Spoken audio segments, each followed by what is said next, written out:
Patuloy na inuulan ang ilang bahagi ng Western Visayas dahil sa hanging habagat na pinalakas ng bagyong Goring. Kabi-kabilang baha ang naranasan doon. Darito ang unang balita. Sa gitna ng matinding baha, ikinasal ang 17 pares sa isang simbahan sa Oton, Iloilo. Ang ilan sa kanila, sumakay ng tricycle at sinuong ang baha. Grabe, sige lang, miskang gaba, pero dayon lang amon niya, kasal nga at least mablisingan kami sa simbahan lang. Ayon sa Municipal Disaster Risk Reduction and Management Office, binaha ang nasa 20 barangay sa bayan.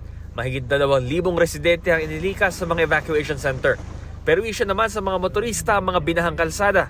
Nagbara ang pagwa sa aton nga tubig. May baluan naton sa Oton, ang baha naton dire may high tide kag low tide man. Sa Iloilo City, binaha rin ng nasa 86 na barangay. Pinasok na ng tubig ang ilang bahay sa barangay Kalubihan. Ang ilang residente naman sa barangay Desamparados, piniling hindi muna lumikas. Ano ginobra niyo sir sa mga gamit nila? Hintang tong lang namong sa mga tag-as eh. Nagputos na kami ang bayo nga preparado nga kung mag-evacuate na eh. Wala pa ako managalin di sir how? Diway pa madabot amon baba. Nagsagawa ng rescue operations ang CDRRMO at Philippine Coast Guard sa barangay Sook para sa mga residenteng na-trap sa kanilang mga bahay dahil sa baha. Sa Bacolod City, mahaba ang pila sa City Health Office dahil sa dumaraming bata nagkakasakit bunso ng masamang panahon. Tinatayang nasa mahigit 2,000 pamilya na ang inilikas. Pinasok din ng baha ang ilang paaralan na nagsisilbing evacuation center gaya ng Mariano G. Medella Integrated School. Mahigit 30 silid-aralan ang apektado ng mga basurang dala ng baha. May mga nabasaring modules.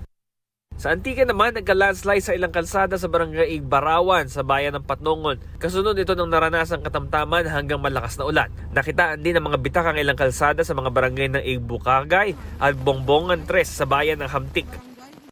Sa bayan ng Valderrama, iniligtas naman ng 4 na residente sa barangay Kanipayan na natrap dahil sa pagtaas ng Kangaranan River. Ayon sa Provincial Disaster Risk Reduction and Management Office, 46 na barangay ang apektado ng masamang panahon. Mahigit 2,000 na ang inilikas. Ito ang unang balita. Bam Alegre, nagbabalita para sa GMA Integrated News. Igan, mauna ka sa mga balita. Mag-subscribe sa GMA Integrated News sa YouTube. Sa mga kapuso abroad, subaybayan nyo kami sa GMA Pinoy TV at sa www.gmanews.tv.